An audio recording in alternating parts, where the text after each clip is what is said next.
Hey guys, it's Paul. And Jestina Keys from Team Ashen. It's Netflix and no chill. I'm not going to even say the tagline because I've been screwing it up, but you know what it's about.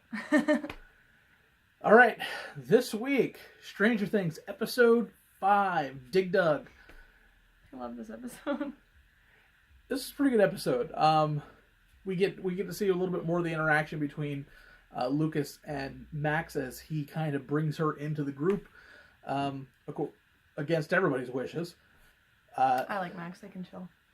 Max is pretty cool. I like Max. She's a pretty interesting character. We don't get a ton of character development from her, but hopefully we get to see more of her next year or next season because I really like the character and I want to see her more of. Then we also see Nancy's and Jonathan's plot finally come to fruition. They meet a weird conspiracy guy, and then they have sex.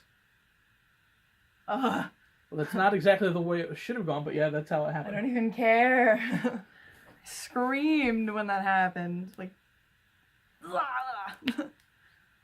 it's the only way to describe it. La la la la. Okay, listen, I'm gonna be that person for a sec. I fucking hate Steve Harrington. I really do. I hate him. I hate him. I hate him. I hate him. But we see Steve. Yeah, alright, listen, he's getting better. I love the bromance between him and Dustin. I really do. I like that he goes all like Papa Bear. We get to see the beginning parts of the bromance in this episode Love it. because Steve is still trying to get Nancy back, and even though he doesn't realize that she's already gone.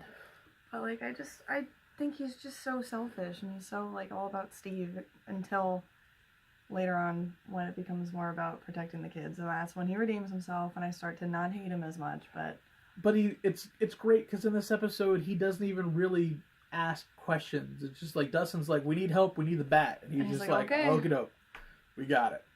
Because at the very beginning of this episode, we Dustin traps D'Artagnan in the basement, and shit. Yes, one of the greatest lines in the whole series. Is, I want to cosplay Dustin in the hockey game. You just wanted to know we just like run everywhere and just say shit all the time. Shit. So, yeah, this was a great episode. It was so much fun. A lot happened. Like I said, we finally have we have Jonathan and Nancy. We have Bancy. Jonathan? Wouldn't it be Jancy? Oh yeah, Jancy. So Jancy. Jancy or Jancy or Jonathan? No, Jancy's better. Jancy. Okay, so yeah, we have Jancy. We have it doesn't matter because Steve has his bromance with Dustin, and we get to learn a little bit more about Will. Poor Bean. And meanwhile, Hopper's still in the hole. Hopper's in the hole, and Bob comes to the rescue, and we help Hopper. It really hurt Will. Yeah, and then we end this series. This episode ends with Will on the ground, just making terrible noises as the scientists who have helped rescue Hopper burn back the Upside Down that's underneath Hawkins, and bad things happen. I just want to issue a formal apology to Noah because my friends and I, after season 1, after we finished it, joked that you got to play Will because you were the least talented of the kids, and I take it back. This is my formal apology. I take it back. You made me cry. I'm sorry. And then that leads us into Punisher, episode 2. This series, as far as character building, is amazing. So far, at least. John Barenthal plays the perfect Broken Man. Loved him as Shane on The Walking Dead. Knew I was gonna like him in this, and I was right. Yeah, we actually bump into Karen. So that is our new tie to the MCU TV universe. He is being tracked by a character named Micro, who is also a ghost, as he calls it. Yeah, quote unquote dead guy.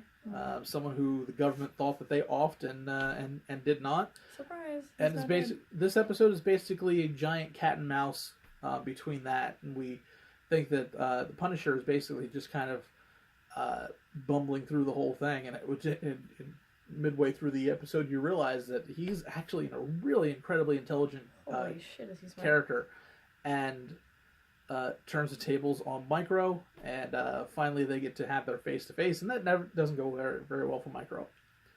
And that's where the episode ends. Yeah, like I said, I wish there was more to it, but like I said, the cat and mouse literally took up like 2/3 of the episode, and then it was, "Hi, I'm Micro. Hi, I'm Frank. I'm going to knock you out now," because that's what Frank does. Frank beats people, or he kills people, kind of like an FBI director that he just beat to death. But it was so cool. Yeah, so that's the big reveal in this episode. We find out that even though in the first episode he thought he killed absolutely everybody that had to do anything with his family's death, we find out that no, it goes way deeper than that, and he may have inadvertently been the reason behind everybody dying. We assume that it was a random act of terror, and it looks like it was a very calculated act to cover up the deaths of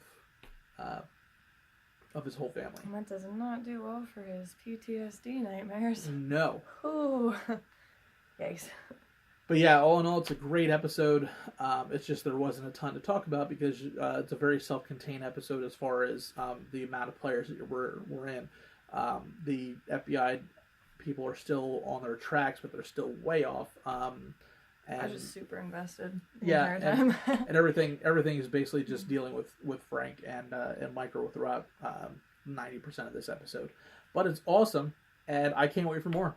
So we're going to see you guys next week. So next week we will be doing Stranger Things episode 6, which is The Spy, and then Punisher episode number 3. And we'll see you guys next week. Bye.